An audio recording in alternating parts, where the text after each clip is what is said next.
Would you please be seated?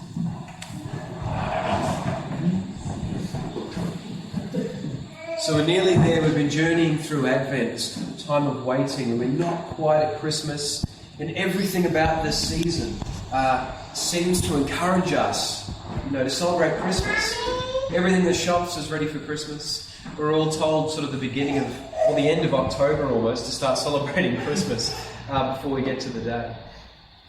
But I was just thinking before, as I was reading that gospel, cars were going past, and they were tooting and all that sort of stuff. I was thinking, imagine how noisy it must have been, how frantic it must have been on that first Christmas night.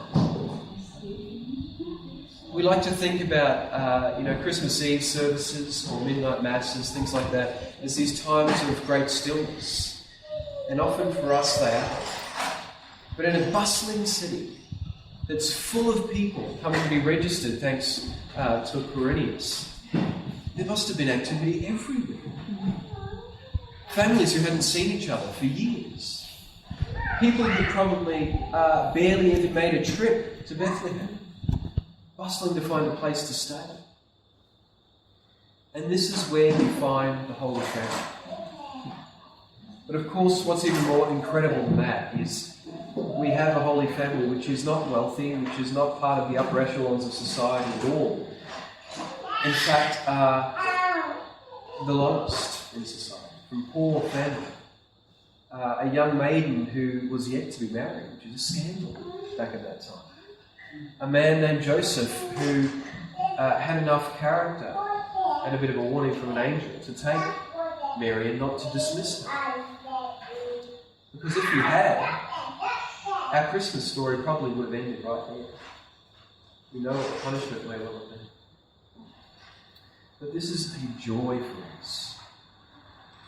This is a time of great celebration. It's sometimes saddening that this year there's all of the arguments that start coming out. I don't know if you've heard them before. People are terrified because some people don't say Merry Christmas anymore. Have you heard that going around? People are terrified because the customs are being taken away. Or we're celebrating too many different things here, in a Christian nation. We can't let it get like that. We need to reclaim what it is and who we are as Christian people. We're not reactionary. We're not angry. We're not upset if other people are celebrating their traditions. We should be happy if people say happy holidays or something to us. This is a time of joy. We're a joyful people. The message of Christmas, and especially that incredible reading from Isaiah that we heard before the Gospel, it's all about freedom. It's about liberation. It's about being set free. And the people who are captive now finding a place for themselves amongst God's people. That's just as true for us today as it was those many thousands of years ago. We are set free, not to judge, not to make rules, not to draw lines in the sand, certainly not to put up walls, but to remember Jesus' teaching of breaking those walls down, of fading out those lines, and of welcoming those that others were being taught not to welcome. That's who we are. And that's what this season reminds us of. It's a time of joy and love, mercy, forgiveness, and proclaiming and claiming our place as children of God, as we all are, as we've all been offered. So as we still wait for the birth of the Christ child, I pray that we all have merry, wonderful, love-filled Christmases. I pray that we reflect on the nature of Christ, his words and his ministry, and the effect that had on people and still has on us today. And may we ever look deeper within ourselves to find that peace that dwells in what can be such a busy time, and find that love that's been given to us to share with others in this season. In the name of God, the Creator, Redeemer, and Sustainer. Amen. May the words of my mouth and the meditations of all our hearts be always acceptable in your sight, O Lord, our strength and our Redeemer. Amen. Well, the day we've been waiting for all through Advent, we've been journeying for throughout this entire season has come, and it is a day full of joy and peace and hope and love. And there's really not too much that we have to say about this. It's a simple story. It's a simple message, and it's an incredible gift. I think I'll leave you this Sunday with one actual true story. I promise you this time has actually happened. This is a little bit of a confession from me as well, and hopefully my sins may be forgiven for it. And it's a story about remembering to look carefully at the reason for what you are doing. Right? I was sent out to buy a small rolled turkey for Christmas, because we're having a big Christmas turkey at my parents' place, right? It's excellent, wonderful. So I was sent out with one task. Go get a little rolled turkey, a small one, that we can have for Christmas dinner, because there's only going to be a few of us there. It doesn't have to be very big.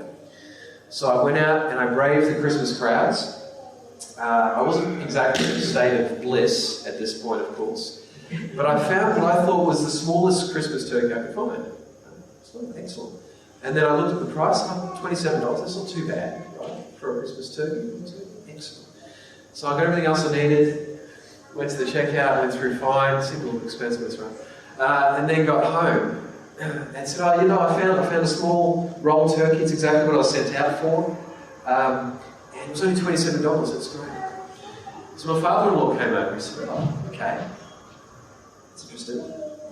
And he opened it. So that's $27 a kilo. So my $27 turkey turned into a $60 turkey.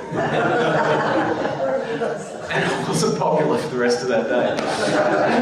So, it was not the only turkey there, that's right. So that's my story about the importance of paying attention and looking carefully for the reason that you are doing something. And what is the reason for this season? In danger of sounding incredibly corny. Well, it is quite simple. God came to dwell among us, incarnate, became one of us in the lowest of ways, born in a stone manger with a bit of straw to a lowly family, a family full of faith, a young maiden who accepted this incredible commissioning from God. A man who decided to take this young maiden as his own, regardless of what that would have meant to him.